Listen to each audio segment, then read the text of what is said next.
I am here today to talk to you about 5 ways to make your day job more tolerable. And we are at the 3rd stage of the 7 stages of career change, which I call mitigation. This is all about trying to make things work. You've probably gone from the 1st stage of doubt, where you're kind of wondering if you're in the right job, to the 2nd stage of dismay, where you realize you're not in the right job. And now it's all about trying to make things work because maybe you're not quite ready to leave your job behind. So I'd like to give you 5 concrete steps that you can take to offset some of the negativity you might be feeling at work. I'll also give you some examples from my own personal and professional life. So a first way that you can offset some of the negativity you're feeling at work is to get involved with some side projects.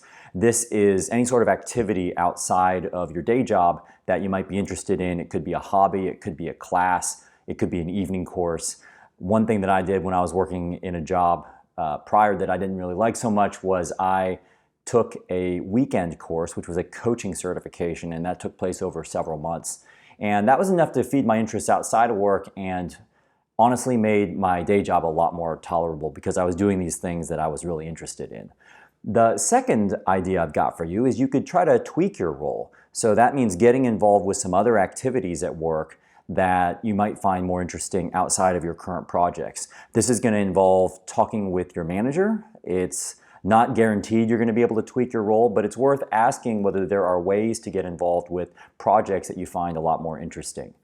One thing that I did when I was working in a corporate job that I wasn't fully engaged with was I asked if I could get involved with some coaching and mentoring activities at work, which is something that I was really passionate about. So in speaking to my manager, she was very open to allowing me to do more of that. And it just made the workplace and my days at work a lot more tolerable. The third idea I've got for you is to seek help from a mentor. Maybe get some outside advice. I know that sometimes in my own career where I'm feeling kind of stuck, I've turned to a couple people that I trust in my own life, in my own professional circle, that I think can offer some really useful advice and some guidance when I'm feeling really uncertain about how to make work more manageable for myself. The fourth idea I've got for you is to network. So to kind of expand your horizons beyond your immediate professional network, talk with people outside of your network. One thing I did was I was really interested in how people started their own businesses before I started mine. So I started going to startup events in London. Whenever I traveled, I would always try to speak with people who were outside of my immediate circle, who might be able to give me some ideas of how they broke away from the corporate world and decided to start their own businesses, because that was something I was interested in myself. The fifth and final idea I've got for you, which is a bit more abstract, is to focus on your why. So why did you take this job in the first place? There was probably some good reason why you decided to move into this role. And it's sometimes useful just to remind yourself of your original motivations of why you are in this particular role.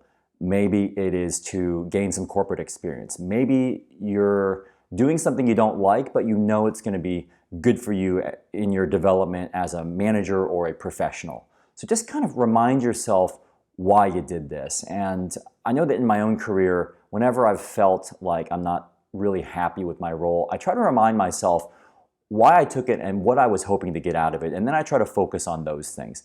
For me, it's tended to be getting a certain type of experience that I thought would be valuable for me later.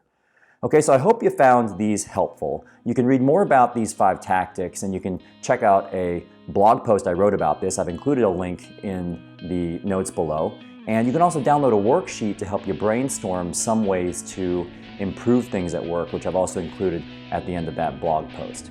I hope this gives you some useful ideas in dealing with your situation at work, and hopefully this makes things more manageable for you. Thanks.